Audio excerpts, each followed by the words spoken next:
You bring an energy I've never felt before. Some kind of chemical that reaches through my core. Feels like as far as you and me, I've never had a choice. You feel like home. You're like the opposite of all of my mistakes. Tear down the biggest walls and put me in my place. I know that kind of comfortable you cannot replicate. You feel like home. So if you're asking me, say, oh, how do you know? I don't just feel it in my heart. Don't just feel it in my heart. No, I feel it in my bones. I feel it in my bones. And I know when it cuts deep down through your chest and through your soul, that's how you know. That's how I know. I feel it in my bones.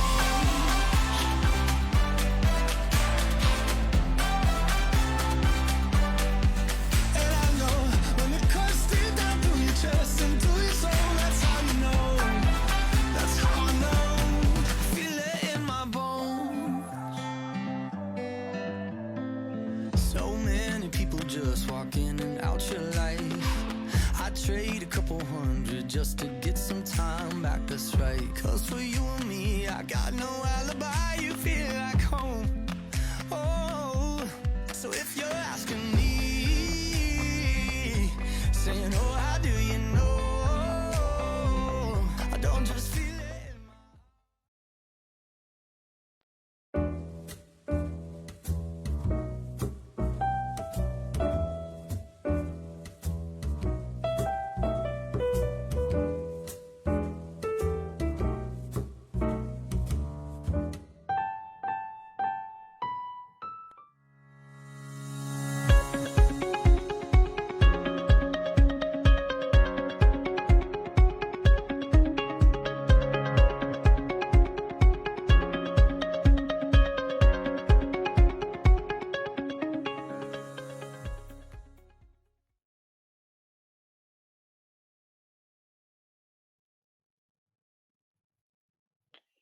Good evening, everybody, and thank you once again for joining us again tonight. We had an interview last night, and we are back with you again. I'm really thankful to all of you who are regularly watching the show, and especially to all of you who are leaving the comments and asking the questions. And I'm sure it's going to be a lot of comments and questions for my guests tonight, because I see that, I mean, we didn't even start. We are already over 150 people watching it live. And some very famous dog people are already saying hi to my guest. I'm very happy to have this privilege to have a first Facebook appearance of famous judge and breeder from Norway, Mr. Espen Engh. Good evening, Espen. How are you? Good evening, Ante. I'm fine. And good evening to all the rest of you that are watching. What kind of feeling is to be on Facebook Live? Because you don't do Facebook. I don't know yet. Let's find out. Okay. Yeah, let's find out. You have already a lot of people saying hello to you. I will try later on to catch on some people who we all know. But let me see. For example, Bitte, Arens Primavera, Juan Rivera, Mikael Nilsson. A lot of people that you know are watching, and we are already like more than 170 people watching it live. So Great. I think people are really excited to see on Facebook. Let me ask you first one thing, Espen. You have probably been at home the same like all of us in the last a little bit more than 2 months. Do you miss the shows and do you miss traveling? I thought I would say yes. I thought I would miss it a lot. I haven't missed it as much as I would have thought I would. But I'm quite busy at home. Lots of dogs and litters on the ground, and so I find alternative ways to kill time. Yes, that's good. I was also thinking that I will be like completely desperate without shows, but now yesterday I have seen that they have started to do shows in some neighboring countries, and I was like thinking, no, but I don't want to go back yet. I want still a little bit of these so-called holidays. Okay, I must ask you this, because this is something that probably a lot of people have asked you. Why are you not on Facebook? Plenty of reasons. I have a pretty full life as it is. I don't have time for it. I also have a very addictive personality. So if I was on Facebook, I probably would spend my life on Facebook. and I do have other things to do. Well, I work full time. I spend a lot of time going back and forth to work. I have 18 adult dogs. There are also some issues with Facebook that I'm not so sure sit so well with being a very busy dog judge. Well, at least there are some questions that I would have. There are some situations I would like to avoid. Yes, yes. Well, I mean, Facebook is quite tricky place, and as you said, yes, it can get you can get a kind of addiction to it. But with all its bad sides and good sides, maybe you should try it. And Maybe then, yes, we're trying right now, aren't we? yeah. Well, yes, in a way, let's say. Okay, let's start first, as I usually start, going a little bit back to the past. In your case, and you are my first guest who has that kind of situation, your let's say a breeding and judging thing was actually a family affair. You are a second generation breeder and a judge. It was your mother who started the whole story and actually included you in this story since you have been just a baby. Can you tell us a little bit how did it all start? Well, it started, as you say, with my mother, who was a teenager, decided she wanted a greyhound, and she bought one and brought it home to her own mother. Her own mother was quite hooked, so I could perhaps even claim to be third generation greyhound fancier. Okay. At least my grandmother also owned a greyhound champion. But it all started with my mother, and she was a very special person. She was able to make other people enthusiastic about the things that she was enthusiastic about. And the thing, more than anything else, that she was enthusiastic about was greyhounds. So she bought her first greyhound in 1955. So when people ask when I got my first greyhound, I say I didn't. They got me. Yes. They were around long before I was born. And by that, well, early on, well, my mother was a sole parent. My father got out of the way quite quickly. And by the time I was 4 years old, we lived on the 8th floor of an apartment house in Oslo. And at that time, I had only one greyhound, but it quickly added up and became 2 and became 3. Yes, and we had that's to how move. it goes. So we moved down to the 3rd floor. So you were going more down. Yes, and by that time, my mother decided she wanted to start breeding, and I was invited along. So our first litter of greyhounds was born in, well, she had already been in the breed for 20 years, and the first litter was born in 1975 on that 3rd floor. That's interesting thing that I read in one of your interesting. You said that you think that what has helped to your mother tremendously when she decided she wanted to start breeding greyhounds is the fact that she had greyhound males for almost 20 years before she started actually to breed them.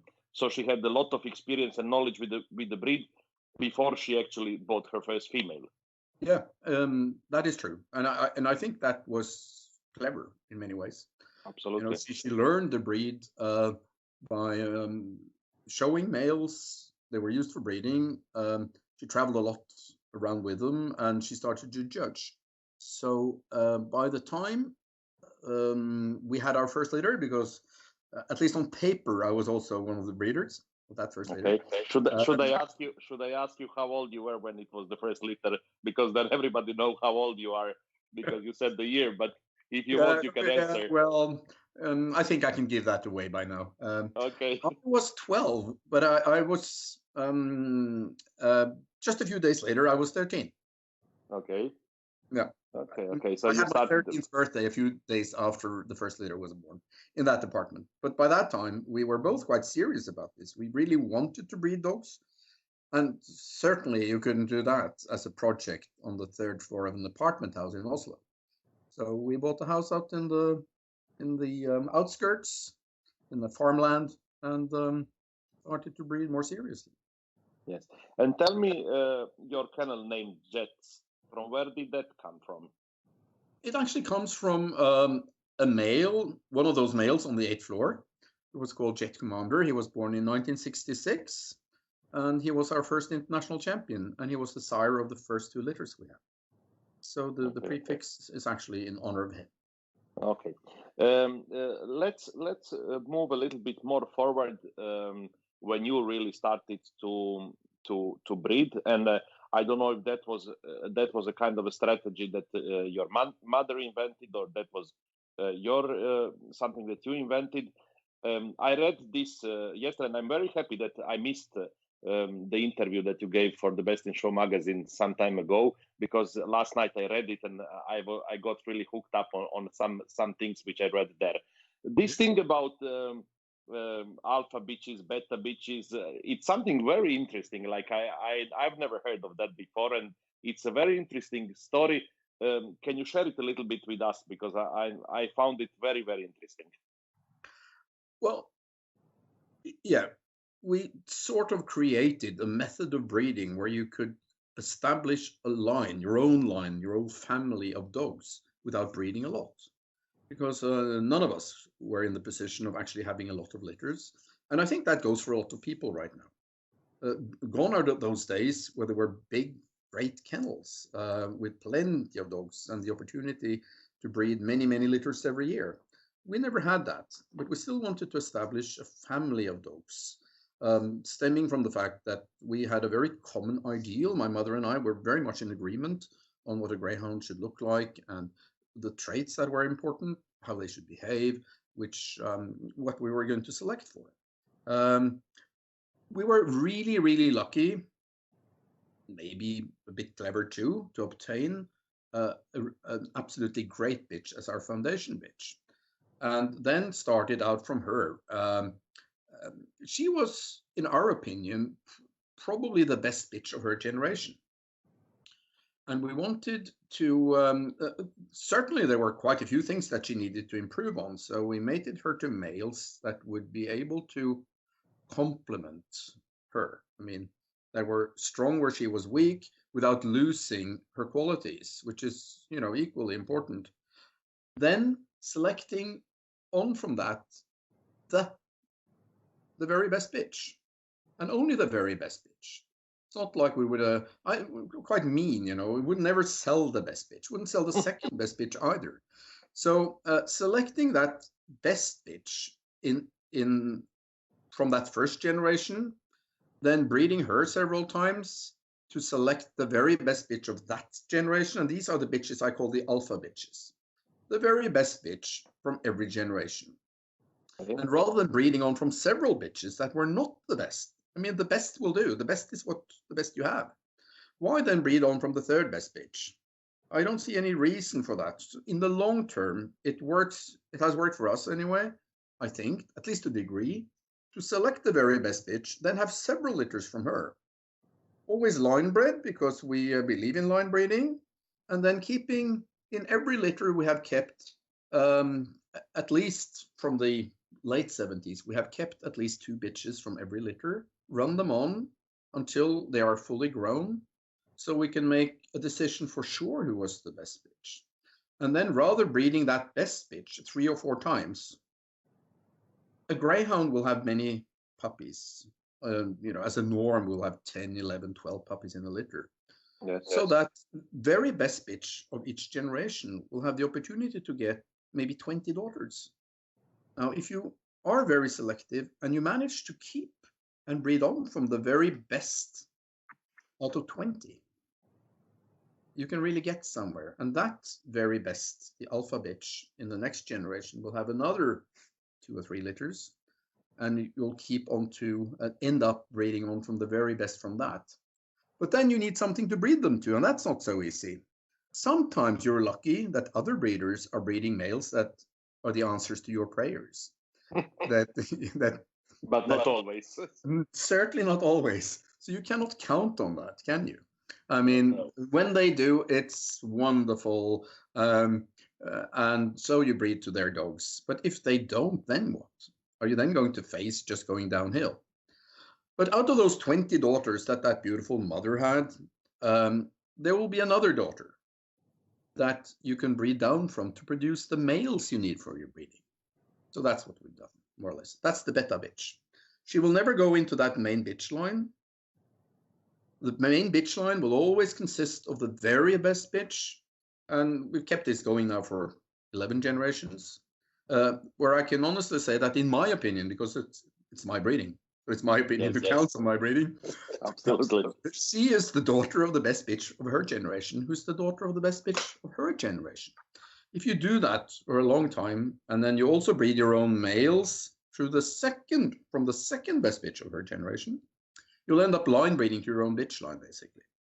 If you have a bitch line that is that strong, you're very likely to get reasonable or even much more than reasonably good puppies, and you line breed to a great bitch line.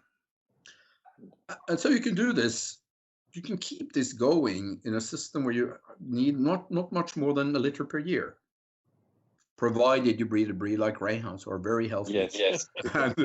and who doesn't give you a lot of shockers. Every now and then you get a shocker, and then every now and then you have to go back to the drawing board. And of course, breeding is like going one step ahead and then two backwards and then two steps forwards. If we were all improving by every generation, we would all have the perfect dog by now. And exactly. I always say, if it was so easy, everybody could do it. So, yes. But it's not so easy. So the point is, the alpha bitch is the main bitch of each generation. She's producing several litters. The beta bitch is the mother of those males that you're going to breed to. Very interesting. I read it last night and I was thinking a lot about it. And I must say, except of the fact that it has worked very well for you for many years, it sounds very, very smart and very, very reasonable. Anyhow, we are now, Espen, with almost 230 people watching us live. You have Agnese de la Roca saying, hi, Espen, nice to see you. Anna Sabo saying hello to you. Martin Crosser from South Africa. George Shogol from Georgia. Jose Homem de Melo saying hello from Portugal. Peter Friedrich Bertog, excited to be watching it live today. Arnaldo Cotugno, let me see. Anne Ingram, Divora Serra, Marco Marabotto. I think mostly a lot of people that you know personally. And so you see, Facebook is not a bad thing. No. And Patrizia Nemirovsky de Alsina, Michael Canalizo, a lot of people from all around the world are with us. So I'm very happy about that. Let me go back now, back to the questions. You mentioned now this alpha females and the way how you breed them, and you said you always line breed the alpha bitches. Yes. And now we come to the point of these modern times where these animal activists are really strongly fighting against any kind of line breeding in purebred dogs. How do you see that? I mean, is it possible to get a good line and good litters only doing outcrossing all the time? I think the main clue to breeding is really selection. And I think there are quite a few kennels that have proven that it is possible. But I think you need to breed on a much larger scale because it's much more of a hit and miss. If you outcross and if you outcross on outcrosses. Well, that is also the weakness with my system because basically we, or I, have, in my own opinion, we haven't been all that successful with most of our outcrosses, which are always to that beta bitch, because I wouldn't risk ruining that alpha line. That stays line forever. So I do the risky business of doing the outcrosses to that beta bitch, or as an alternative. Of course, there are many males that are produced also in those, all the time, and they are often sold somewhere else, and other breeders are breeding to them. So they do the hit and miss, the outcrosses. And if they succeed, very often they don't succeed because they are like me, they don't succeed with the outcrosses. But if they do succeed, I'm there to pick up the results. You are such a smart person. You are really surprising me more and more. Like, I knew you were smart, but I didn't know that you were so smart. Okay, continue. Well, this is called cooperation, Ante. We all profit from that. I mean, if Okay. somebody else profits from doing an outcross to one of my dogs, we can share that profit. Yeah. Okay. So anyway, yes, it is absolutely possible, and there are some true good examples of kennels that have succeeded in producing their own recognizable strain with outcrosses. But I do think it's much less predictable, and I do think you need to do that in much larger numbers. You know, I was restricted to having like 1 liter per year. I would not be able to succeed with such a. And I also want to think that by line breeding really intensively to my own dogs, I get much more influence over the result. Mhm. If you outcross on an outcross, very quickly you bred like a quarter of that pedigree, or you bred an eighth of that pedigree, and 7 out of 8 in the pedigree are bred by somebody else. So how much influence do you have over the result? Well, it's Yeah. still back to selection, because selection is really the key. Yes. What I mean, I asked the same question to Mieke Cooijmans when she was my guest a few weeks ago, and she was saying she does line breeding, of course, partly because she wants to have her line and she wants to have this recognizable type of her dogs. But she says also because of the health issues, she likes to do line breeding because she knows exactly what she's putting into her line. Yes, and Mieke, of course, has done like I have done. I mean, Banana Joe is father to daughter. Yes, yeah, exactly. And we did that with our original foundation bitch. We bred her back to her own son. It wasn't particularly successful. It wasn't terrible, but we learned a lot from it. We got out a lot of the recessives, and we found out which mistakes or imperfections or faults we were going to face in the future. So, Yes. but now these breedings like that are not allowed, not in Norway or in Sweden or in the UK. I don't know. Are they still allowed in Holland to do? I have no idea. Father She said no, absolutely not. So close line breeding, I think it's almost not accepted almost anywhere. In Croatia, I know only for Croatia, for example. I'm not sure if you want to do a really close line breeding, you need to ask a permission from the kennel club, and I don't know if they would approve it or they would not approve it. But I think that in most of the countries you cannot do it as easily as you could do it before. These kind of really close line breedings. Well, here the limit is coefficient of inbreeding of 25, which means father to daughter, mother to son, or full siblings. Mhm. That's the limit. If it's anything less than that, and many of my litters are close to that, but not quite. I managed to squeeze under that. Yes, you found the way again. Let me ask you about another thing, and we have mentioned it now, and that's the health. I read also in this interview, and I think it's very interesting because, for example, Andrew Price was also speaking about this when he was my guest. You said you really take care a lot about the health, and you are keeping only the dogs who are naturally mating. You are keeping only the bitches which are naturally giving the puppies. You want to have the puppies who are able to survive alone without any help, and so on and so on. Is that really a good way to keep the healthy line? I think so. And I think there are some great breeders before us who has demonstrated that. Well, I'm not that extreme. It's not like I am that I let puppies die, for instance. No, of course, obviously. But no, yes, I think it's a good old-fashioned stockman approach, you know, that, and it's to a degree replacing some of the testing and some of the health. To me is much more than absence of disease. Health is a positive. It's about that dog who gets up in the morning, greets you with a smile, runs like crazy, eats its food, that will mate, give birth. The puppies will grow up, and with that kind of approach, you're less likely to get into problems.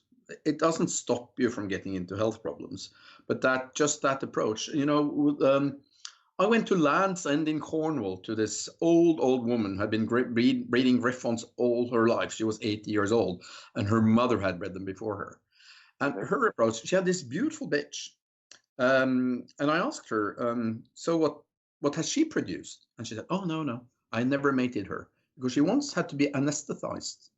And when she woke up, she was kind of crazy for 2 weeks. I don't want that, she said. No, I never Yeah. bred that one. Yeah.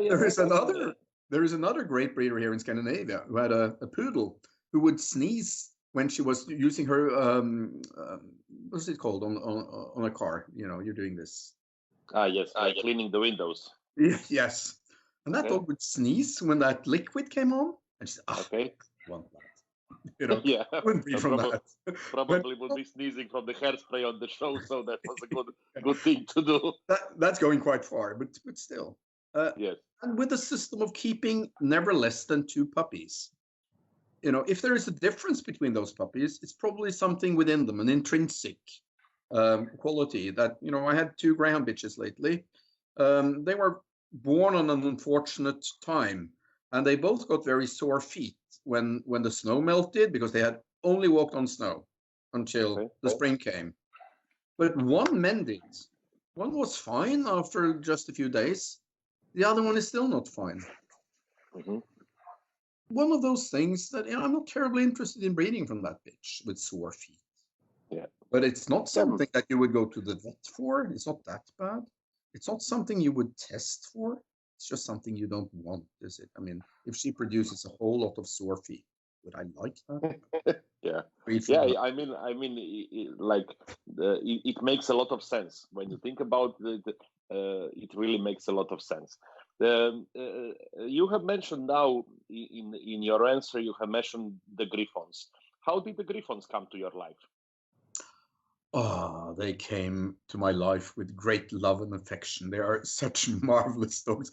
I tried a very long time to get hold of some Griffons, but it's almost impossible. Almost impossible to get hold of really good Griffon bitches. But I was so lucky that I was introduced and found and made friends with this fantastic breeder in the UK called David Guy. And he was willing to let his older bitches go to me after he had litters from them. Mm-hmm. That's not that long ago. You know, it's about 10 years ago. But it was, I've always been very, very impressed and charmed by the Griffons. So that's my main regret in life, that I didn't get Griffons a long time ago. I'm going to make up for it now. Right now, there are 13 Griffons in this house. Okay. So you took that very seriously. Yes, Okay. but they are hard to breed. It's I can imagine. certainly a challenge. Just to get puppies out of them is not easy, but the result, I mean, they are the most amazing dogs. Yes. I know. I mean, I would think they are quite similar in the temperament and in a look on the first look, similar to Affenpinchers. And we have this Affenpincher at home, and like we are all completely crazy about him. Like you cannot stop looking them because they are so cute and so funny that you just want to be with them all the time. So Yeah, I can imagine that. were the alternatives actually, but of course Griffons is the advanced artistic version of a Yes. I'm not sure Mieke will be happy to hear that, but okay, you said it's not me. Anyhow, we are with almost 300 people watching. You have regards from, let me see, from Jeff Horswell. You have Jeff. Senja Makinen saying, are there some articles online about this Jets breeding program? I think you have a lot of people now want to know about it. Tina Taulo saying hello from Finland. Rebecca Cross from the USA saying, Ramon Podesta saying hello from Chile. Agneta Akstrom saying hello. And many George Kostopoulos from Greece and many other. Valentina is going to check because I cannot read it all the time if people are writing some questions for you, and we will pass that later. Great, welcome. Yes. Two interesting things that I want to find out from you about this comparison between the Griffons and the Greyhounds. First, you say Griffons are much more difficult to breed because they are not as healthy as Greyhounds.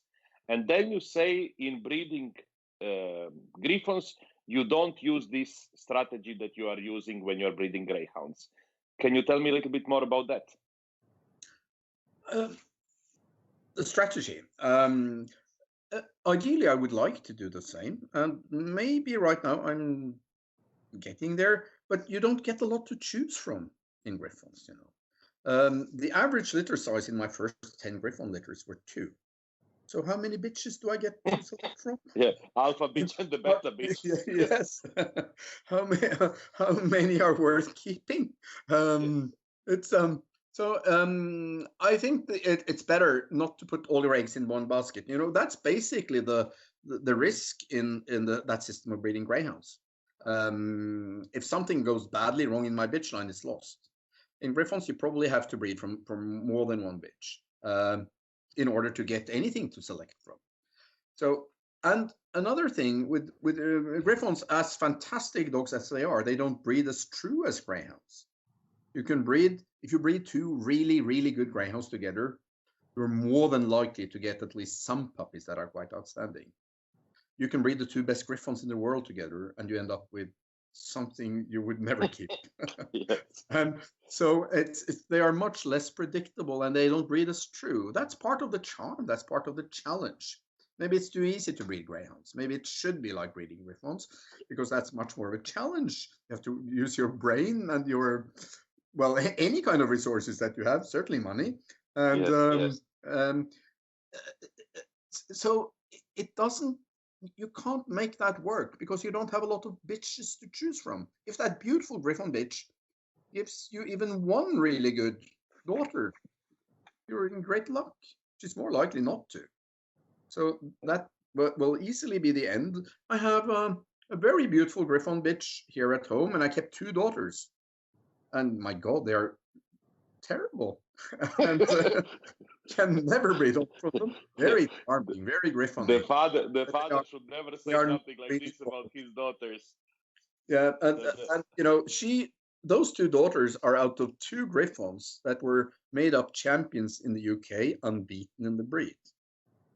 But the 2 daughters are, well, charming. That's the best possibly. I hope that these 2 daughters are not watching this interview because they will be very upset with you. Anyhow, okay. Tell me another thing. Talking about the 2 breeds that you have, if I would ask you in both breeds, what is their most important feature? Like when you see a greyhound and when you see a Griffon, what is the most important thing for you in the breed? And also, what you think that at the moment in both breeds is the biggest problem that you have? Not you personally, but the breed. Well, greyhounds are about proportions, shape, combination of substance with elegance, and suppleness of movement. It's a breed where the overall impression really beats anything else. It's a breed where relatively few breed-specific details. So if you get the whole picture right, you are pretty much there. It's also a breed that can have a lot of quality, quality as in an Arabian horse, as in the difference between a Rolls Royce and a Lada. They both have 4 wheels, and you can drive them, but you know, quality is something else. Can I interrupt you just 1 second? My mother's name is Lada, so use another car, please. Yes, no reflection on your mother. Yes, please. Okay, continue. So that I actually think that in greyhounds, the main problem in the breed is mediocrity. There are just too many dogs that are of no consequence, that are just sort of like, yeah, you see them and they are very forgettable. And a greyhound shouldn't be. It's a work of art. They should have that Arabian horse, purebred quality about them. And but they also have to have, you know, good length of leg, and they had a corresponding good length of body. Generous proportions is a word used in the standard, meaning covering plenty of ground. You could be able to chop a piece off, and there's still enough. Yeah. They have to have enough to be able to give something away. That's generous. Yeah. And it's a moving breed. I mean, it's a functional breed. It's paramount that they can move, that they are able to take the turns in order to catch the prey and kill the prey and bring that prey back to the home. And I think that's another thing. Most greyhounds are very mediocre movers as well, and that's one thing that I strive very hard to get and to retain. And it's not easy, and it doesn't come automatically with the construction. You don't automatically get a great moving dog just because it's well built. You have to breed for movement as a trait in itself. Greyhounds, it's also about the proportions. Plenty of dog in a small package. Square, cobby. It's not enough that it's short. Cobby means like a brick, deep all the way, deep through, wide in front, and they also have a lot of breed characteristic traits. The head qualities there are numerous head qualities or head properties that are very important in that breed. But if they don't have that sort of square cobby look, I'm not interested. I think, and a lot of them don't. There are far too many Griffons that are too long, stringy, racy. Certainly here in Scandinavia, it's one of my really got me going now. There are plenty of Griffons looking more like Border Terriers or even Irish Terriers in their idea that are winning. Just too elegant, too racy. And also there are not a lot of wide underjaws. There are not a lot of truly upturned noses, upturned underjaws. Ears terrible. There's lots of things that needs to be corrected. But unless there are a cobby square dog with plenty of dog in a small space, I'm not interested. I can forgive some of the head problems. If you would need to say one thing that you think is the biggest problem of the Griffons of today, what would it be? Proportions. The whole idea of the dog being really a short coupled square cobby dog. Yeah. I know you are good with numbers, and you have these numbers very well. Always somewhere. I am horrible with numbers, but I would think how many Jets champions you bred till now, and how many best in show winners? Do you know the answer? I know the greyhounds. 220 something champions in greyhounds. Best in show winners. I think I have that on my homepage. Yeah, more or less. Yeah, almost 50. 50 different dogs. Yes, that's amazing. Great fun. Successful. Well, I only get two in every litter. Yeah. You just started, so give it a little bit of time. Tell me, I remember it was not it was a few years ago. I remember really vividly this advertising that you made about this greyhound litter. I think it was 13 puppies or something like this, who all became champions. Is that something which is like, is it possible to make something like that again? It was a lot of luck. It was 12 though. 12, okay. Only 12. But that was only 12. It was a really, really good litter, heavily line bred of my own dogs, predictable, really lucky with the puppy buyers that contributed. Well, I wouldn't say it would be impossible to do it again, but it was a strike of luck. And the good thing about that litter of those 12 champions was that I think at least 10 of them deserved it. And then there were. And what is with these two? That's not the case for a lot of champions, mine or anybody else's. Okay. I'm not going to go more into this discussion about these two who didn't deserve it, but okay, let's say it was a very successful litter. Tell me. Okay, it looks like we are back. I was really like.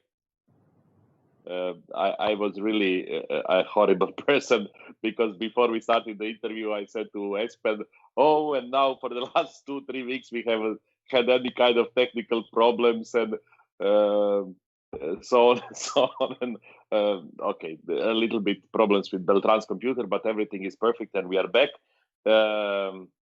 It says they write, but I see now the comments but it's a little bit delayed on Facebook. So can everybody just write that you hear us and see us well now, to be sure that we are back and that everything is under control? You hear us well or not? You are also delayed. Let me just, Espen, before we continue talking. Wait. Yes, let's just be sure that we are back and that everything is okay. Okay, yes, people are coming back now, so let's wait just a little bit to be sure that everybody is back. They should just, I suppose, restart it. Let's see. What is happening to you, Valentina? To me, has right again, live video interrupted. Beltran, can you follow it? Can you see it? Okay, yes. Yeah, I have refreshed, but I don't know. Let's see.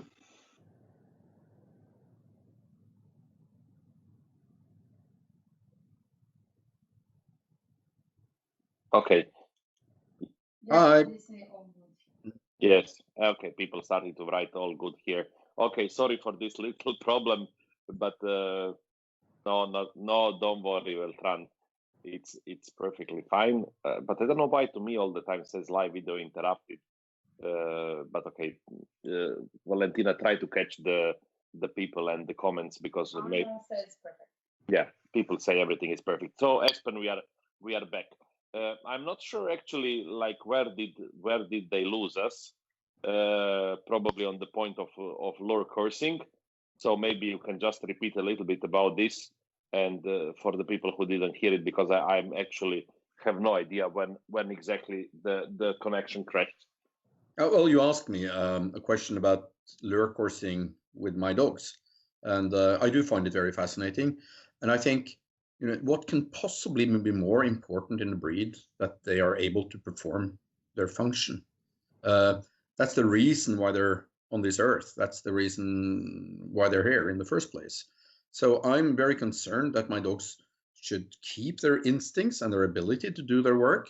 But unfortunately, in today's society, and certainly not here in Norway, we don't have the legal basis to go out hunting the live prey.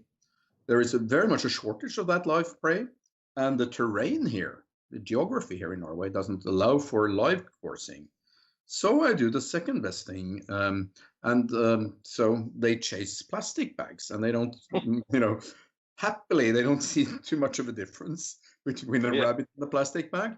But for me, it's quite important to, that's the best thing I can do to test if my dogs are still functional, and I'd like them to be. And there are many things they need to enable to be able to do that. I mean, like suppleness, turning ability, and try to catch a rabbit in its flight. It's not about speed. The dogs are much quicker than the rabbit anyway. It's about taking the turns to be able to keep the rabbit. And it's also about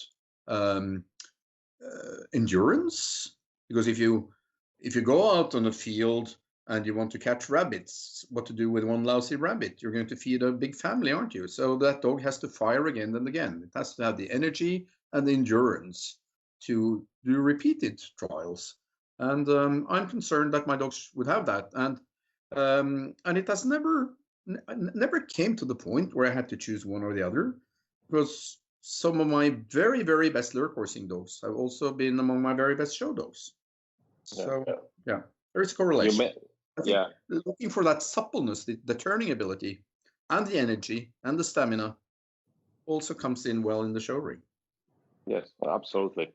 Another interesting thing, when you talk about yourself as a breeder, you mentioned often that you are not an elitist, meaning that you have no problem to give your males to other people to use them, and you have no problem to sell the bitches to the people who want to start breeding greyhounds. Did you ever had a bad experience because of that? Well, if you do get 10, 11, 12 puppies, you for sure can't keep them all yourself. So I mean, you can, but you don't want to. I had many, many more positive experiences with that. I have to adjust the picture a little bit because I'm greedy enough to keep the best bitches for myself. But if you have a litter of 6 bitches and I'm keeping 2, there might be a third or a fourth that might be good enough to start a breeding program with. And again, it also comes back to I want to treat others like I want to be treated. If I close the door on other people using my dogs, I mean, they are not for public stud in a way that everybody can use them. But if there is a serious breeder coming along, wants to use my males, fine, I let them do it. I don't keep many males anyway. And I might profit from that if the puppies are good. I mean, I would say yes to either bitches that I think are good enough to be bred from and that I might consider using one of the offspring on one of my bitches later on, or it is a breeder who's doing this with afterthought, who knows what they're doing. And even those people I would even let do combinations that I wouldn't have done out of respect for them. And I would be quite annoyed if I wanted to breed to somebody else's dogs and they said, no, this is just for me.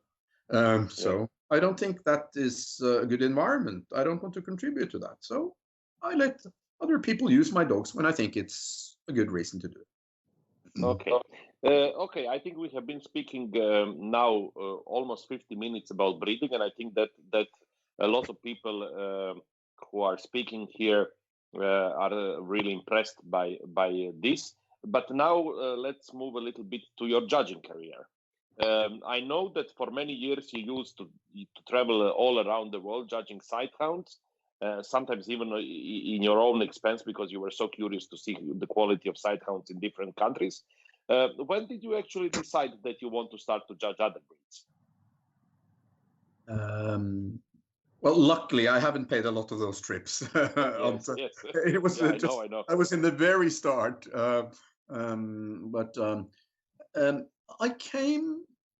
I find it's fascinating to judge those. I mean, it's such a treat. It's such a discovery trip, such a treasure hunt. It gives you so many emotional highs. It gives you a lot of intellectual challenges as well. So it's a great thing to do. But another reason to do it is, of course, that you learn a lot from it. And it's also a great tool as a breeder that normally somebody else will pick up the bill because that's what they have to do. For you to see all those dogs all around the world and keep current, keeping an oversight of what's available, what different strains, how they combine, what they produce. But it's also such a learning experience. You grow, you improve. Hopefully, you get better at it. Yes. When you do it, but you have been really for a long time. For a long time, you were judging only sighthounds. Yeah. So I felt to a degree. I might sound high-headed now, but I came after having judged sighthounds for a long time. I came to the point where my learning curve started to flatten out a bit. I still learned something, but not as much as I used to. I've always been interested in all breeds of dogs. So I put my toe out in the water and tried out some other breeds. And wow, the learning curve was peaking again. It was a great experience to try out your principles, trying out, the method of learning and see if it could work on other breeds as well. And it refueled me as a judge. I found, I took on challenges that really challenged me and gave me a lot of new insights. So I was lost. From there on, I added more and more breeds, and sitting here today as an all breed judge. Wonderful. Do you know in how many countries did you judge? Because you must be one of these. Back to the numbers. Approximately 100. My God. Okay, so not too many left. At least not too many left where the dog shows exist.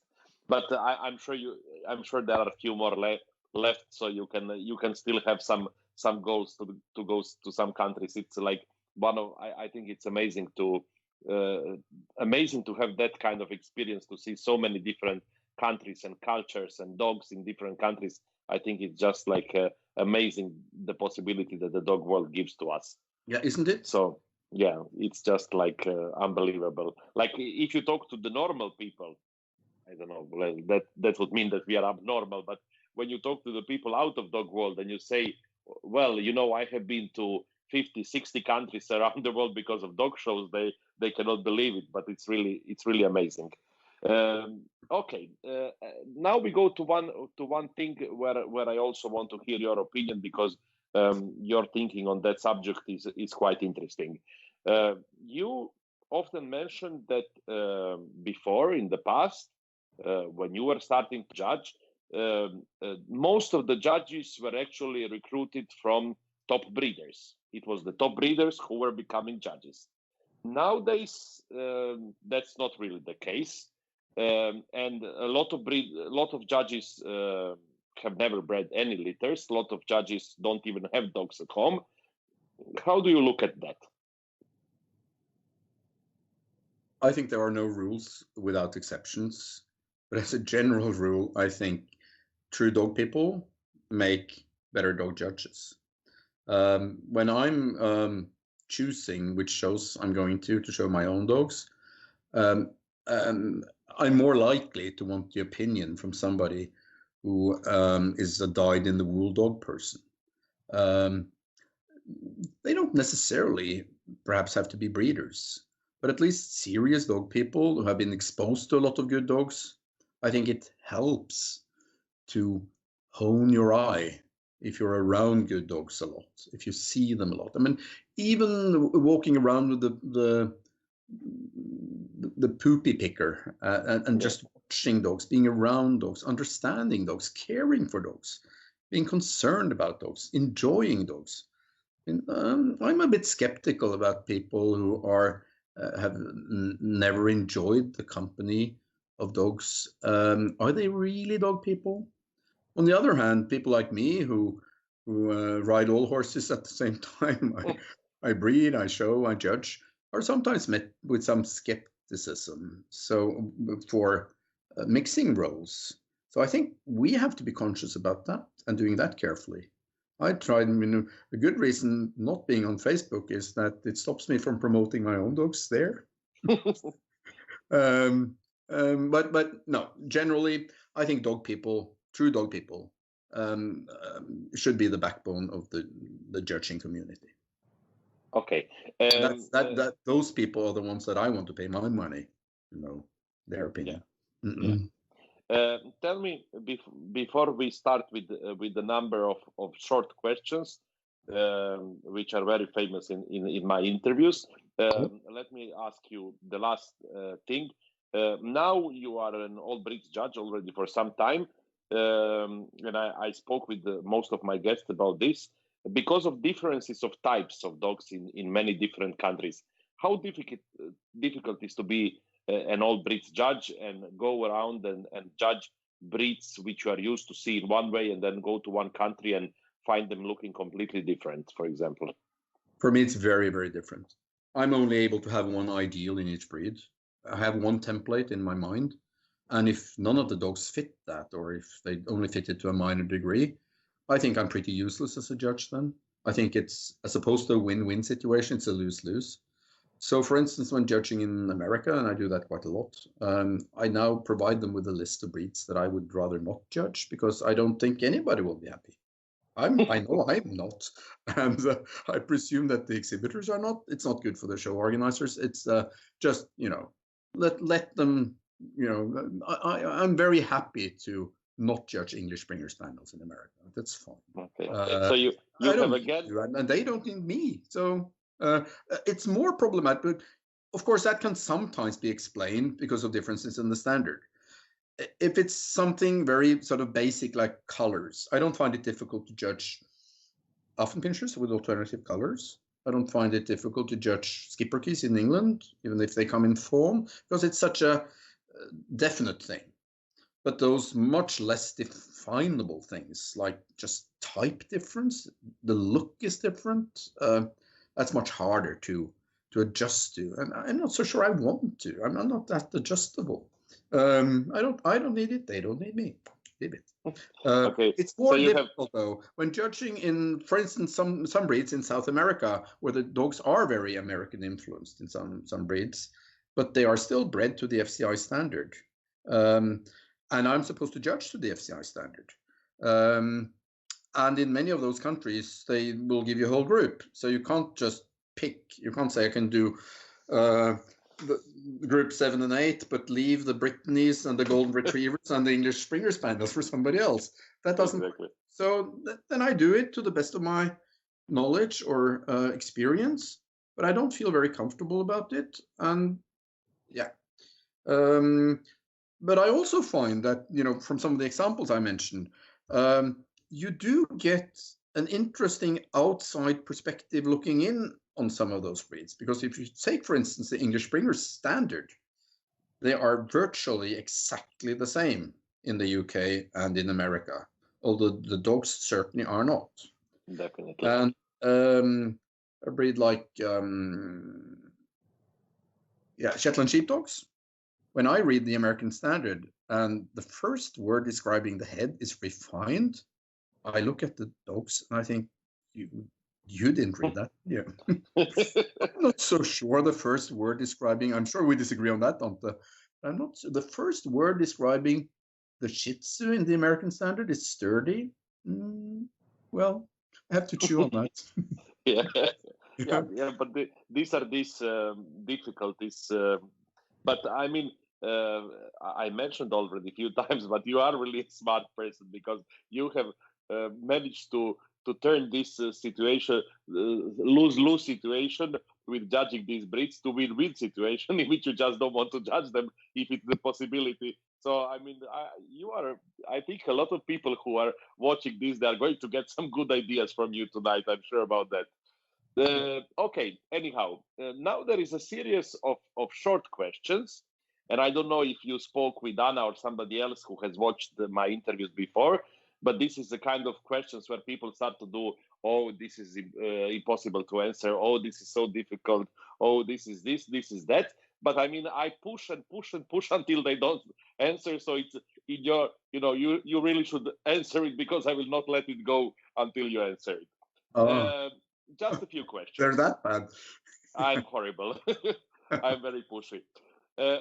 First question, Espen. Best show you ever judged? The best show I ever judged was the American Whippet Club National Specialty. Okay. Yeah. If you would need to choose between the Greyhounds and Griffons, what would be your first pick?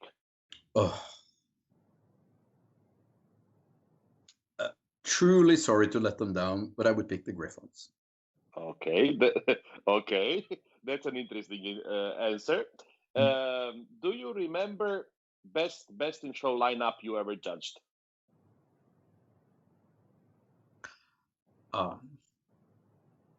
It's a tricky thing that, although there are many judges that whose opinions I value, there are very few who looks at it at the same way as I do. So when you are judging best in show, you very frequently see a lot of your favorites leave the ring and they don't come in for best in show. So being not the very modest kind, I think my best in show lineup was at Leeds when I did all the groups, because you're asking me. Yes. Well, and I chose all the group winners, so that I thought that lineup was at least my liking. They were, they had the traits that I was looking for. That was really very special. I had a really good lineup at Santa Barbara in California last year, and at Del Valle about 10 years ago, also in California. I had a few really good lineups, but it was special. And it was very much a privilege to judge all the groups and then best in show at a big show. Yeah, exactly. You choose for yourself everything what you like, and then you make your life very complicated. But yeah, I can imagine that it is a kind of really great experience. Tell me, favorite greyhound of all times not bred or owned by you, and the same for the Griffons. Griffons is quite easy. That would be a Starbuck Crystal Rainbow, an English dog. 30 years ago. I thought he was absolutely fantastic. Greyhounds, are you sure it has to be just one? I'm sure it has to be just one. I can be a nice guy and I can say to you that you can say two. And again, who has a photographic memory? For dogs, I have a pretty good memory, but still comparing dogs in different parts of the world, in different areas, in different centuries is very tricky. So it has to, I have to answer your question with the dogs that made the most impact on me, the most that impressed me the most. Yes. Which would be, if I have to choose two, I would choose a male and a bitch. I would choose the English bitch Charlotte Spode and the American dog Jericho Chasing the Wind. Okay, perfect. I suppose that Greyhound people will know these dogs. I don't know them, but I can say that you have given the answer which makes me happy. Best dog you ever bred? Remember, you're talking to a breeder here. So Yeah, I know. So the best dog I ever bred for myself would be the one dog that brought my breeding the most forward. And that would pretty easily be Jet-Headed Like a Snake. She came from a terrible litter. She was the only good puppy in that litter. And she was actually the only good bitch that mother produced. There wasn't a beta bitch in that generation, I tell you, because there was only this alpha bitch. She was a lot better than both her parents. She was tightly line bred to my own dogs. She had 3.5 litters because half a litter died from parvovirus. And she gave me 30 champions. And she was phenomenal herself. It's too long ago, almost 30 years. Yeah. You have made my latest one, shouldn't I? Like all dog people do. No. I gave you the possibility to promote on Facebook, but don't go so far, please. Anyhow, just looking at the comments, you have made somebody very happy with your answer about Leeds show. There is a lady called Debbie Person. She says, "Oh my God, how wonderful for him to say that! Gave me goosebumps. I was Leeds' best in show." Yes. So, hello, Debbie. Yeah. Okay. Let me see. Where did we? The favorite win with your own dogs. Well, again, being a breeder, I treasure probably all the breed club shows, all the national specialties that I competed and won. Maybe especially winning the English Greyhound Club show and the French one, which was huge. There are quite a lot to choose from. Vera, one of the daughters of Headed Like a Snake, she won Best in Show at Helsinki International one weekend and at Stockholm International the next weekend. That was pretty special. Best in Show at Windsor was great. There are lots. But okay, now you have said at least 6 and I have asked for one, but okay. I have to cheat you. Yes, you are trying really. Like, okay. One breed you never had at home and you would like to have? Dandy Dinman Terriers. Okay. One dog person that is not alive anymore and you terribly miss?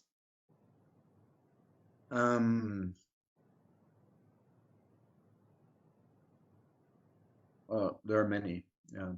Of course. That I terribly missed.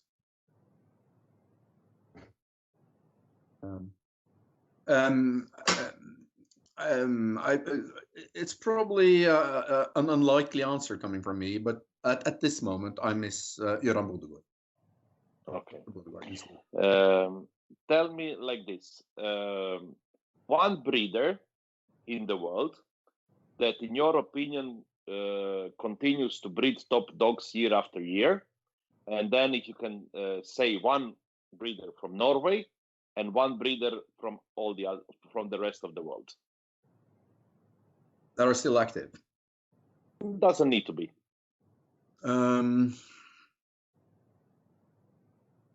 Well, again, lots and lots, of course. I was very happy to see that Pat Craig Trotter was judging Best in Show at Westminster. I think she's done a great job with our national breed. I think she's a great breeder, so that would be one. Okay, and the Norwegian one?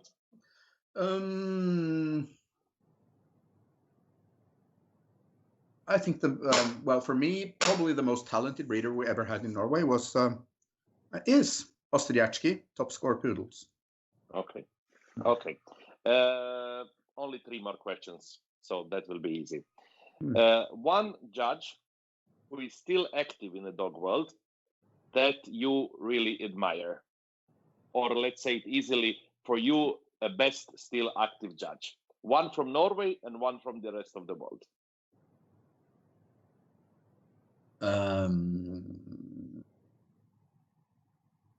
I will cheat a little bit then, but this one is actually from Norway, Annika Ultveitmo.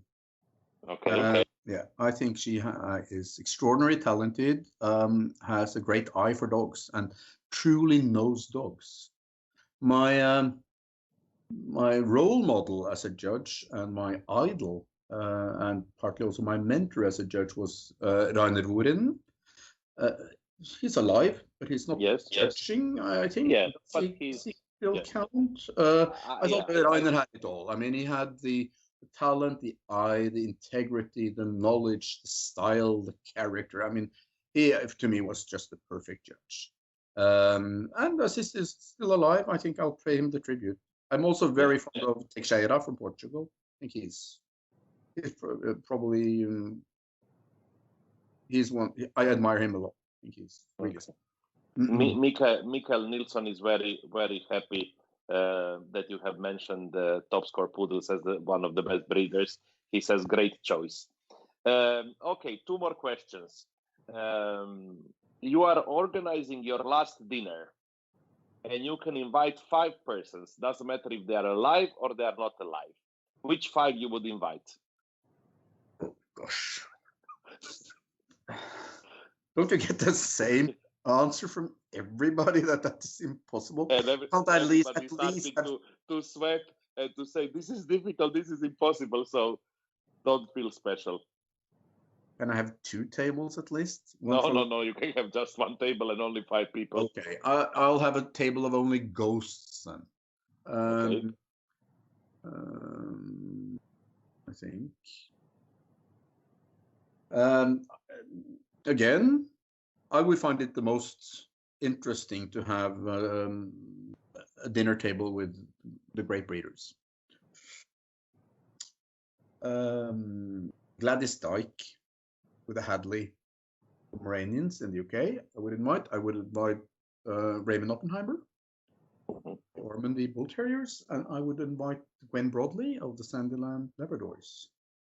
I would invite. See, I like pedigrees. You know, pedigrees can be such a work of art that it's, you know, give you true kick to just look at some of the great breeders' pedigrees and see how they planned it. And for that reason, I would like to have Jean Lyle of the White Cliff Standard Poodles in Canada. Incredible. We talk about inbreeding to the. I mean, she would have been banned halfway down her breeding. So yeah, 1 more is missing. Belong there, and if I only have ghosts, I need to find another ghost. We've had some really great breeders here in Scandinavia. No, I would like to have Cyril, the von Havenstadt guy from Belgium. Yes, Cyril was a great guy. I was lucky enough to meet him before he died, and he was like really a kind of inspiration. Okay, so last question. Last question of this difficult question. In your mind or in your memory, the best dog you ever judged, or the dog that has impressed you the most when you judged him?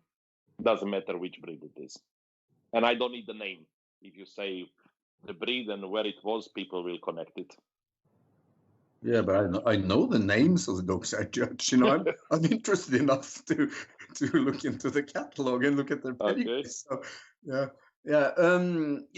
there have been some instances where I've had sort of an emotional high, you know, and I enjoy my emotional highs. I do enjoy my goosebumps and that little tear in my eye, and those occasions. That's also partly why I do this. You know, the enjoyment of having this, you know, this Bodgaard used to say it was almost an erotic experience, and I can sort of relate to that even. So I judged Salukis at the World Show in Bratislava, and in the males, I had a fantastic male who was actually Dog of the Year in Sweden, and he was best in show at one of the European shows. She had asked California Dreaming. And I thought, my God, how lucky am I to have this dog? And, you know, he will look so good in the group. Then came the bitches, and I had this bitch from Finland, and I totally lost it, just absolutely lost it. Because I was supposed to do a short critique, and I wasn't able to because I couldn't say anything. I was so impressed with that bitch, and that was probably my number one experience I ever had, because I was like a little child crying in the ring when I saw her. And her name was Aziz Sanu, and she came from Finland. That would be my Wonderful. That was a nice story. Okay, now from these short questions, which are difficult to answer, we go to a little bit longer questions, which are even more difficult to answer. We have talked about you as a breeder, we have talked about you as a judge, but because you are not on Facebook and nobody has any idea what do you think about the things that are happening in the world at the moment, I'm going to ask you now that. Maybe I don't know. Yes. My first question is related to the Norwegian Kennel Club. I know you work there, and I see that there are a lot of people, a lot of breeders who are collecting the money for your kennel club because it's facing difficulties in finances and so on. Do you know how is the situation now, and do you know actually what has happened? Well, the breed clubs and individuals have raised a lot of money to save our kennel club, and that should get them through in a longer perspective. They also received now reasonably substantial funds from the government, because the Norwegian government has used a lot of money to keep Norway going. But the kennel club fell outside of those measures. Measures. For quite a while, but now they're in. So I'm reasonably sure the Norwegian Kennel Club will survive, but it did look bleak for a while. You see, they are so depending on the income from shows, and we've all said that, you know, it's not a bank; they shouldn't put a lot of money aside. Maybe that wasn't that wise. You know, I agreed on that, but the fact that the Norwegian Kennel Club organizes all the major shows and take the financial risk of in that, and then when there are no shows, there is no income or very reduced income. That has made them very, very vulnerable. It's a bit the same in Denmark, but it has hit the Norwegian Kennel Club really badly. And they didn't have a lot of money to start out with because they lost a lot of money last year when we had this disease in dogs, this gastrointestinal. I'm not worried anymore about our kennel club going bankrupt. My breed club has given the kennel club a loan, and a lot of people, that's what they ask for. They also have a lot of gifts, and the Norwegian dog people have really stepped up, and I'm sure we will keep the kennel club alive, even if they need more money. I think they could have made it more clear what they needed the money for, and there are objections, but now let's save them, and then we can talk about it later. It's a bit like surviving the corona for the rest of us. Where were the contingency plans when that happened in the society, in the country? It wasn't. We're not bitching about that now. We'll bitch about that later. Now we're busy surviving. Okay, I suppose I will have to invite you to be my guest in 1 year again to see about this a little bit more. Anyhow, you have a big thank you from Annika Meyer for mentioning her. So she was listening to you, and you made her very happy. Let's go to the next question. I didn't hear that. I'm okay. I have you back. I lost you for a second. Your picture is freezing. Okay, am I frozen now? Let's see what is. Do you hear me, Espen? Espen, it's your connection. Okay, so I lost you too. Okay, but now I hear you again. Let's see. Maybe, yes, now. But now we have him back, yes. Ante is freezing in my pic. Okay, maybe it would be good, Beltran, to just to put off and connect again. I or hear what do you. you think? Okay, if I'm frozen, that's not a big deal. Probably it will come. Probably it's just a connection, so we can continue. Tell me, Espen, I suppose you have heard about this situation in the Netherlands and these 12 breeds that cannot be bred anymore unless they have this 0.3 nose length and so on and so on. You as a breeder of Griffons, which are one of these 12 breeds, and also as a veterinarian, can you tell me what are your thoughts on this thing? Of course, I'm very sad about that happening, and it's in a way surreal. Especially, well, we can't deny that boas exist, that there are. It is well or not? Is it working? It's a little bit coming and going, but try to now. I think it's better. Try to repeat.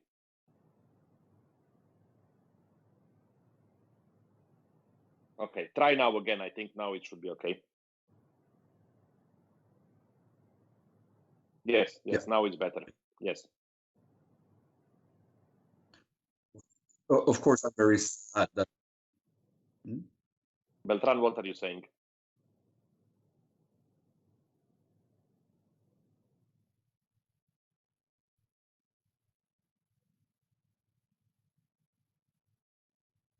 Okay, but now we have him again, and it's okay. Yeah. Okay. Let's try, Espen. I think it's okay now. Yeah, I'm very sad that this has happened because normally you would believe that facts and reason and science would prevail, and in this case, it certainly hasn't. There is no denying that some breeds have breathing difficulties, but it's we know for a fact that the length of nose is one of the least significant factors causing this. So to reduce this into measuring the length of nose and comparing that to the length of skull is a completely wrong way of going about it, and it's harming the true breeders, the real breeders, the serious breeders, the breeders that are trying to breed to the standard. It will not harm the not so serious breeders who will either adjust to it and breed something Griffon-like, but not really Griffon, or certainly not all those who are not registering puppies at all, the puppy mills, the ones that are selling puppies off the street. So it's a sad day, and we really have to unite to prevent this from spreading to other countries. I do think we are not, as a whole in the dog world, able to be proactive enough and to see things coming. Society has for a long while more or less left us to ourselves, and we have been very happy with that. Don't put your nose into what we are doing. And we've had some really bad awakenings where, certainly that TV program, Pedigree Dogs Exposed, was one of those that was a sort of a watershed. We need to use our resources partly to make sure that we have healthier breeds, but the way they are going about it in Holland is really not a good way, and it's a sad day. I have a couple of examples in Norway that it can work to be more proactive, because when they introduced regulations in Sweden as to how to keep dogs, we were quite very quickly. The dog community in Norway took the initiative to make rules for that within the dog community, so the government never had to do it. We don't have any regulations on how to keep dogs in Norway. We have kennel club rules to prevent that.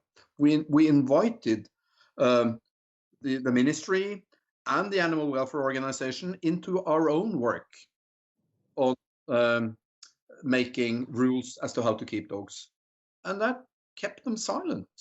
Neither the authorities or the animal welfare organizations have been very critical about rules for keeping dogs in Norway.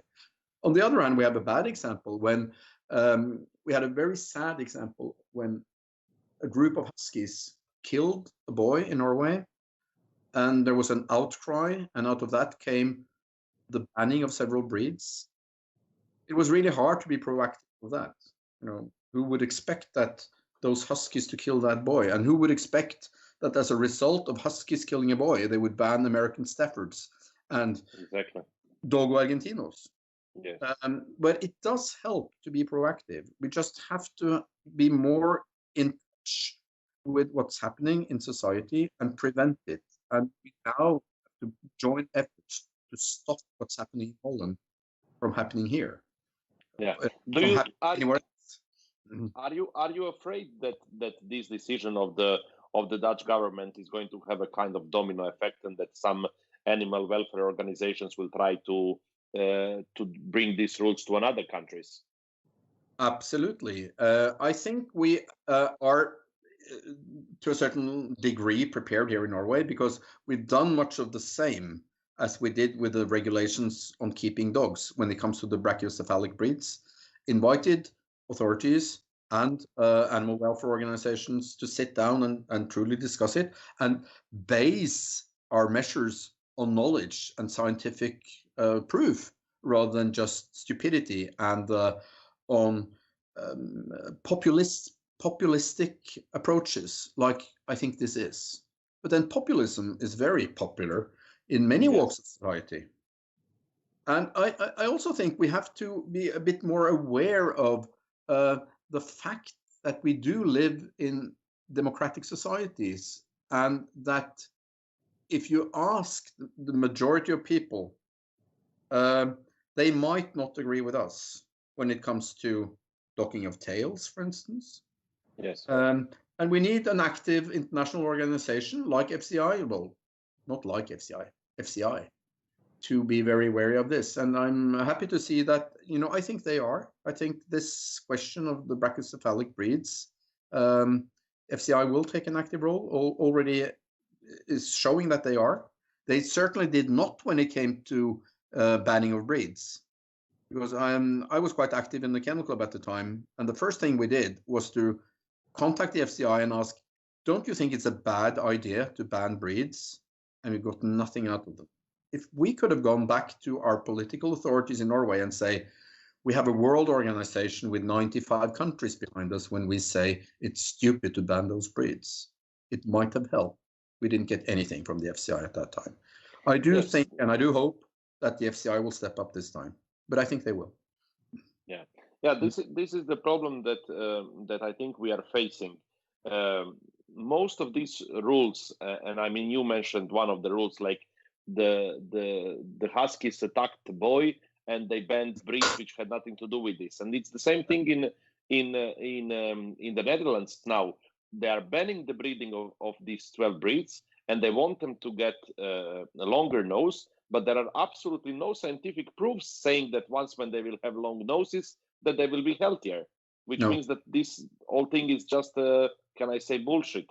I suppose. Absolutely. I can. Quite to the contrary, we know a lot now about what actually causes the respiratory problems in those breeds, because there are a lot of dogs, individual dogs, that have them problems, but it's not. I mean, the length of nose is a very minor thing compared to the palate, the larynx, the weight. There are so many other factors that are much more clearly linked to the problems, and the length of nose is just a blind road. Yes, and I think this is one of the biggest problems. And then sort of like Affen pinchers, hello? Yeah, but it is what it is. And I mean, another problem, and I want to ask you about that. Another problem is that the Kennel Club is saying they are not going to register puppies coming from the crossbreeds. But in a way, you as a Griffon breeder, if you want so dramatically to change the length of the nose, can you find a dog in the world, a Griffon, who has a long nose without putting another breed inside?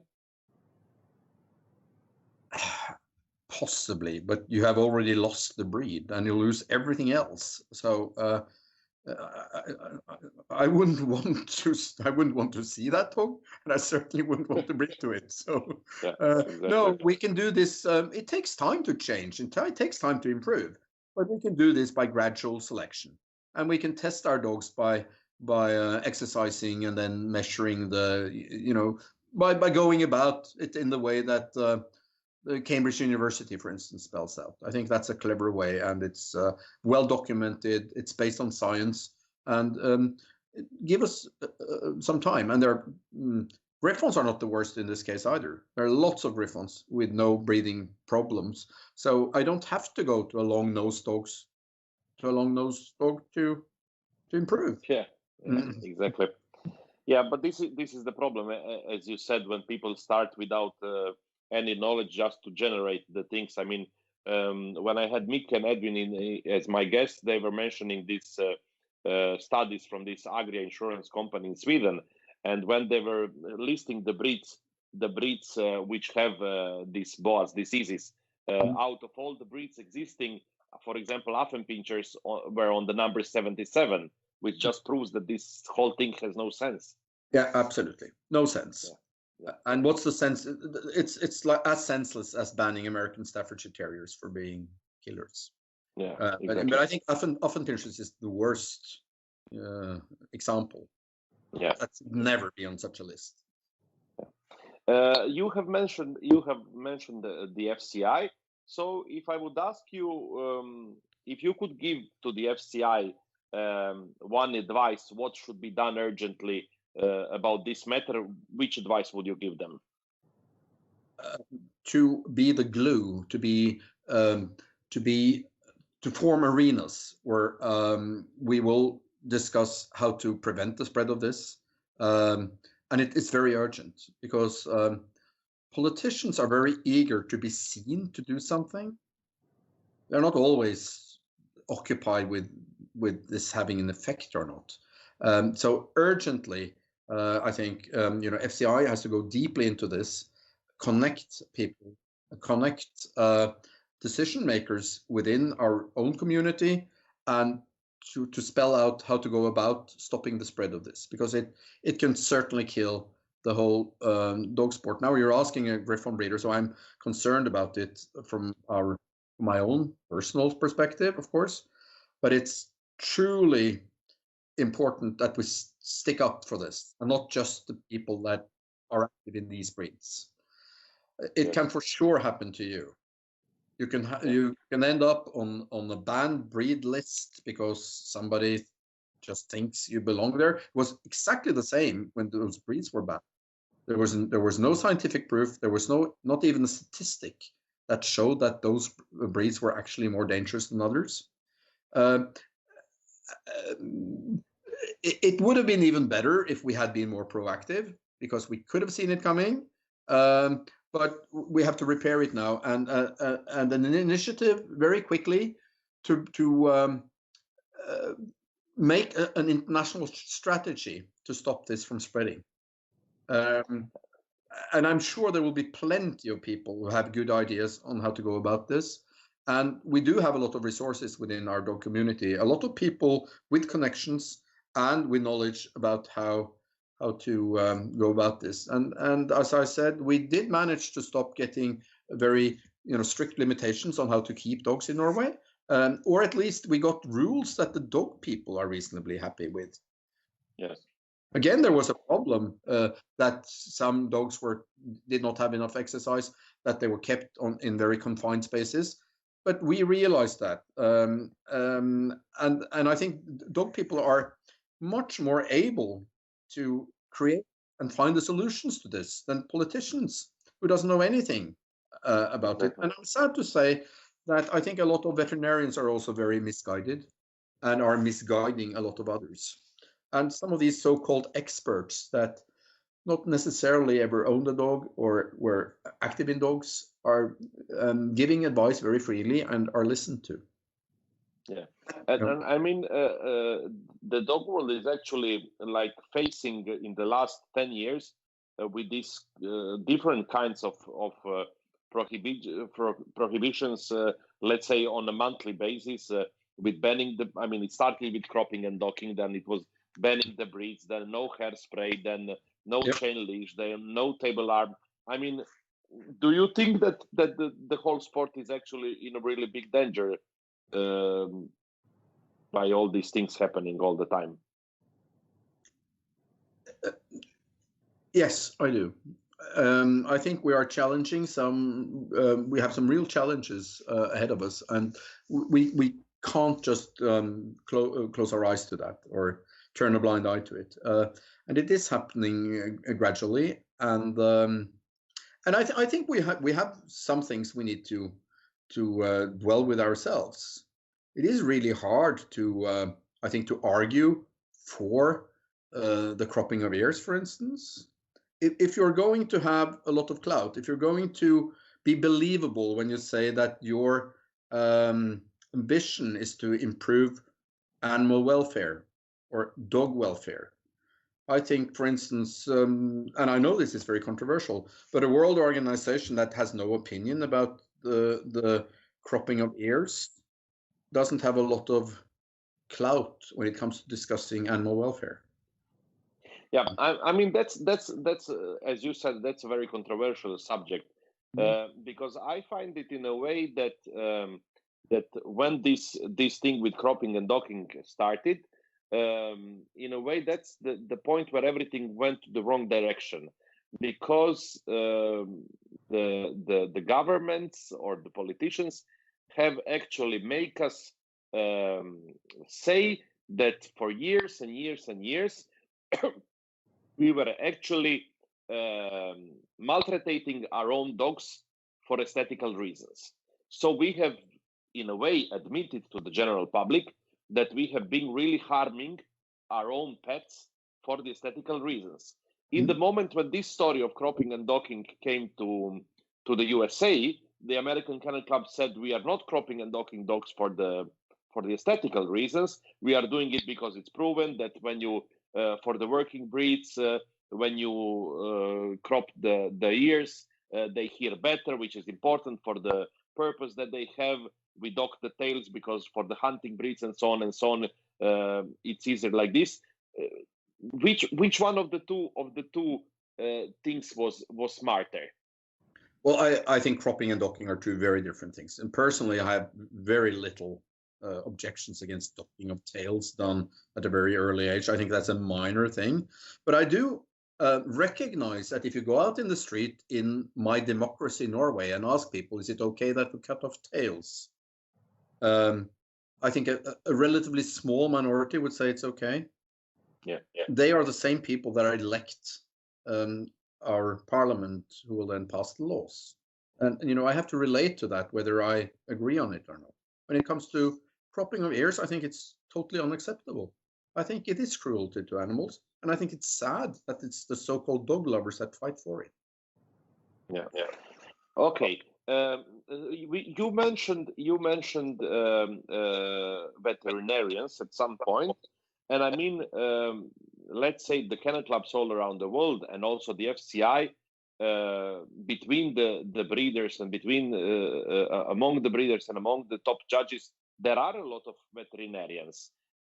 Are the kennel clubs and the FCI in general using enough these people to give another story to the general public?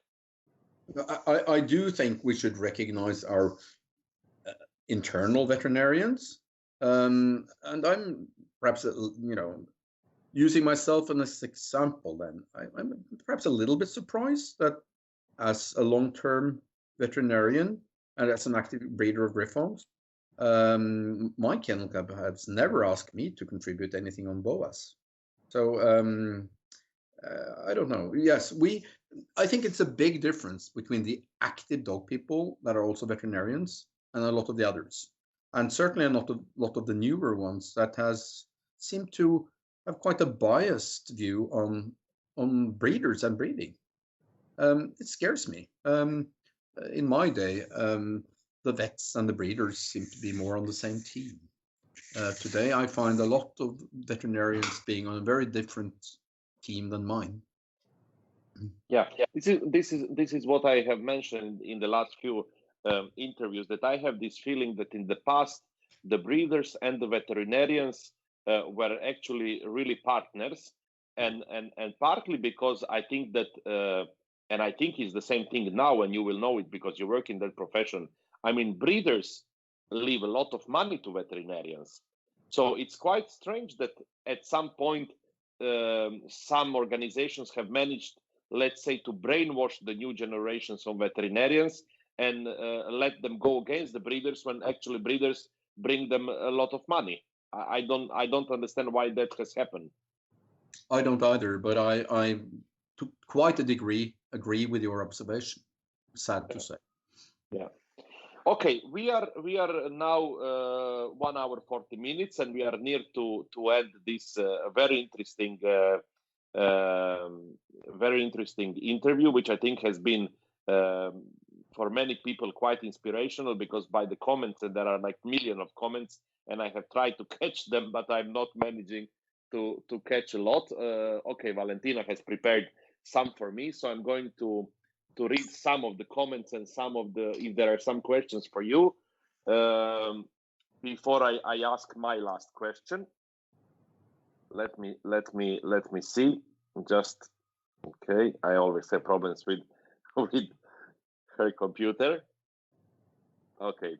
Anna Saboy saying, make sure you ask Espen about the Afghan Hound World Congress in San Diego. Yeah. That was well. When you asked about the best show I have judged, I would say the best show I ever attended was that, or the whole Congress. Just the idea of bringing everybody together across the whole world who shares a passion, a true interest for the same breed. That World Congress in San Diego was an out of the body experience. And we tried to create something a bit similar by organizing the first World Congress for greyhounds here in Norway, and it's taking seems to be taking off.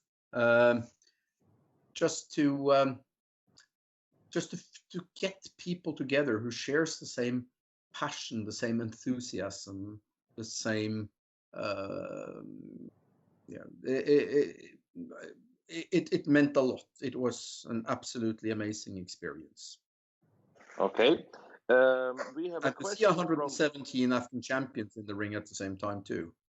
Yeah, and one photographer managing to take a photo of 117 Afghan champions in the ring at the same time. That's amazing. Yeah, that was amazing. Yeah. We have a question from Brina Tomer. She says, I admire your way of breeding in quite a scientific way. Do you never go by gut feelings? That's not my strong point.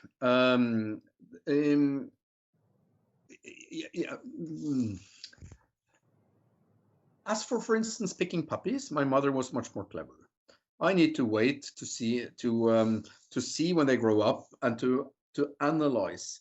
I wish I had more green fingers. We had a competitor in greyhounds here for many years, the Dorcastle Kennel. And she had that to the absolute extreme. She could also be mentioned as one of the great breeders. A gut feeling, a talent. She could put together dogs that intellectually didn't belong together at all. I mean, I always thought with many of her litters that they would prove disasters. She was almost always right. She could put a goat to a duck, and it ended up as a beautiful greyhound. I don't have that ability. I don't have that talent. Okay. Well, I don't know. I mean, I have asked you this question before, but you didn't answer to it. Senja Makinen is asking, are there some articles online about this Jets breeding program? I know something has been written in this Best in Show magazine's interview that Anna did with you. I don't know if there is somewhere. Is there something on your website maybe about it? Yes, there are some interviews on the website, but I think this book that this Finnish guy wrote keys to top breeding. Okay. That to me, I mean, I'm one of the breeders that were lucky enough to be asked to contribute to that. But that could give an explanation of sort of the system that my mother and I have used. But it will also give you information about many other breeders and how they went about it. So I would actually recommend reading that book. And as a Finnish person asking the question, I think she would find it not too difficult to obtain that book. Yeah, probably. Okay, we have a question from Rachel Dickhorstnoy. She's saying more and more breeders go all the way to save a puppy with the bad start. What do you do and where do you draw the line? Yeah, I certainly draw the line with breeding from it. At least here in Norway, we have the opportunity to stop puppies from being bred from. So I think the most important thing for the future of the breed and the health of the breed is to stop those puppies from, it's excusable to let them live, and it's probably politically correct to let them live. But certainly the limit is they should never be bred from if they and so make sure of that at least. Does that make any sense? Is it yes, answer to the question? Yeah, I think yes. Well, I mean, we should ask the lady, but for me, yes. Simon Burton is saying, great listening to Espen. Interested to know which UK bred greyhound he considers the best he has ever seen and why. One of the two that I did mention, Charfleet's Bode, was UK bred. She lived in the, around the mid-70s when there were big competition, and that kennel itself, Charfleet, Barbara Wilton Clark, produced a number of great greyhounds. You can choose and pick between many of them. And she had another very close breeder to her, who bred on from the very much the same lines, called Frank Brown with the Sean Valleys. He also had remarkably beautiful dogs, and quite a lot of them. But there have been more recent dogs that have impressed me. The big red Windspiel Northern Style would be one that I thought was very beautiful. But, okay. Yeah. Sana Norjohanski is asking you, I would like to know how Espen does his selection of puppies and stud dogs in general. I make the selection of puppies from the bottom, so to say. In most litters, there are some puppies that are obviously not the ones that you are going to keep. So I try to get rid of those by selling them, giving them away. I will keep as many as I need to be sure I make an accurate selection. It's not a lazy way of doing it. If there are, as I concentrate on bitches, it's mostly the bitches we're talking about, and I make sure that the very good males go to really good homes so that I can trust that they get the best possible environment and the best possible upbringing. But so there isn't one answer to that. I keep them as long as it takes to be sure that I keep the best one.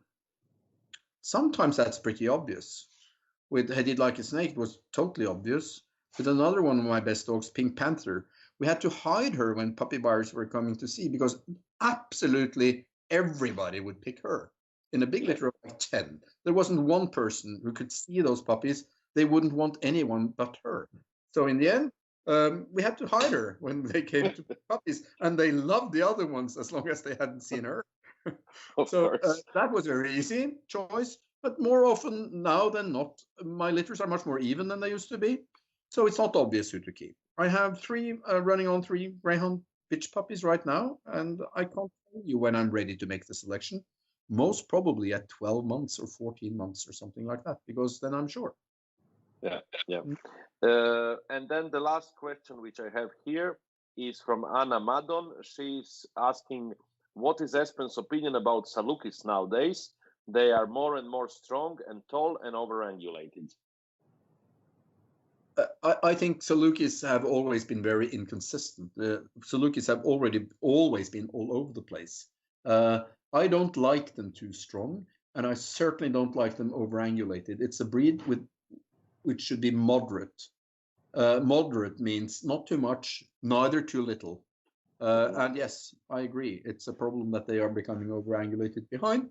And there are quite a few dogs that are too strong and just too much. On the other hand, there are also some that are too fine. But I quite a degree agree with the statement.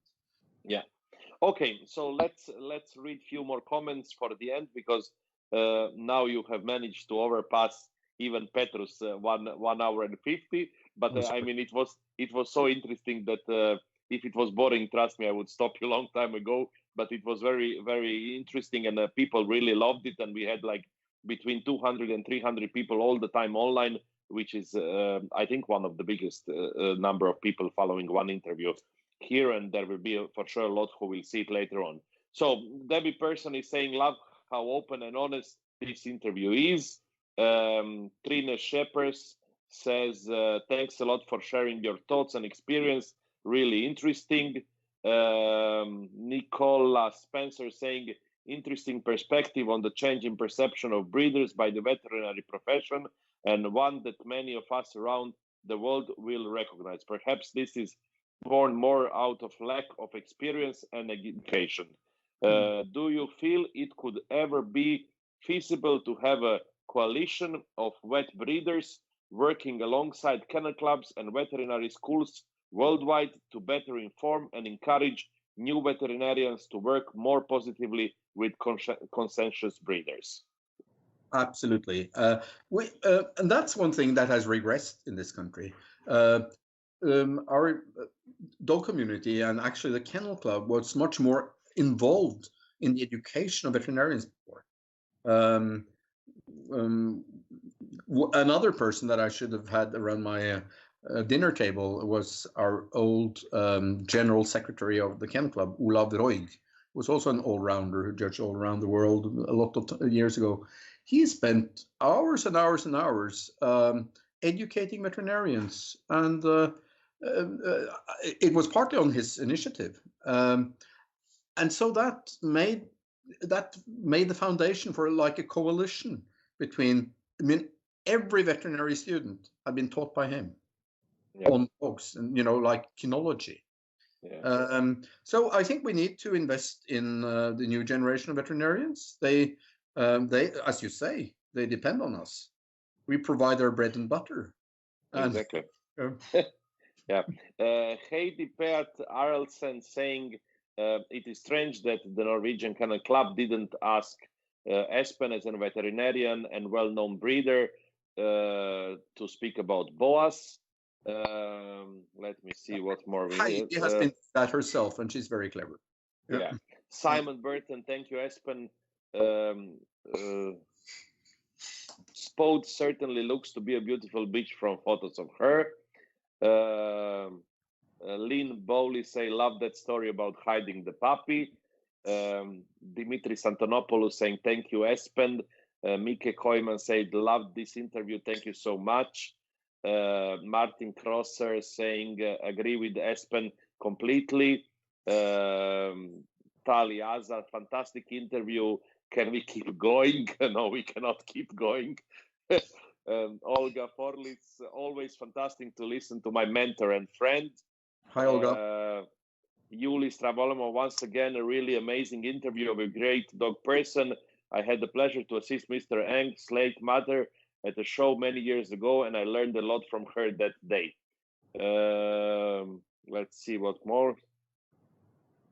Well, actually, a lot of people, there are so many. Okay, let's see. We have one interesting comment if I manage to come to it. Okay, so the president of the FCI was watching the interview, and Tamas is saying, great interview. I'm happy that Espen has some advices, what we already started to work out within the FCI, and many other people who are thinking that the interview was amazing. So I think maybe you should join Facebook. Maybe it's the time for you. At least to join for a few days, that you see the interview online, and that you manage to see all the amazing comments that we got about the interview. So my last question for you, tonight, Espen. And before I ask this question, I really want to thank you once again, not only for accepting the invitation, but also for being interesting and inspiring and funny and charming. And I have really enjoyed talking to you for 2 hours. I don't think we have ever spoken for 2 hours in live, so it was really, really amazing. My last question for you for the end of this interview would be, what kind of advice would you give to someone who wants to become successful in the dog world, no matter if as a breeder, exhibitor, or a judge? Focus on the breed level. Join breed club. Go to specialties where you can meet the backbone of the breed, which are the serious breeders. Use a large perspective. No one country has a monopoly on knowledge, or certainly no monopoly on excellent dogs. So use a wide perspective. Invest as much as you can in seeing good dogs and talking to clever dog people. And most of the clever dog people are also the successful dog people. There are quite a lot of people that could misguide you, because and they are generally not the successful people. So be careful who you choose as your advisors and your mentors. But you can meet them all, probably, both the ones that you can learn from and the ones that you should stay away from. You could meet all of them at the big specialties. Yeah. Wonderful. Thanks a lot, Espen. We have been almost 2 hours. I really thank you so much for doing it. And I'm sure that now I'm going to get 100 of messages, people saying we want a part 2, we want a part 2. So maybe in the near future, I'm going to ask you again to be my guest. Thanks a lot and enjoy your evening. And I hope to see you live somewhere soon when the show starts again. Same to you, Ante. Thank you very much. Bye-bye. Bye-bye. Bye-bye. Good night.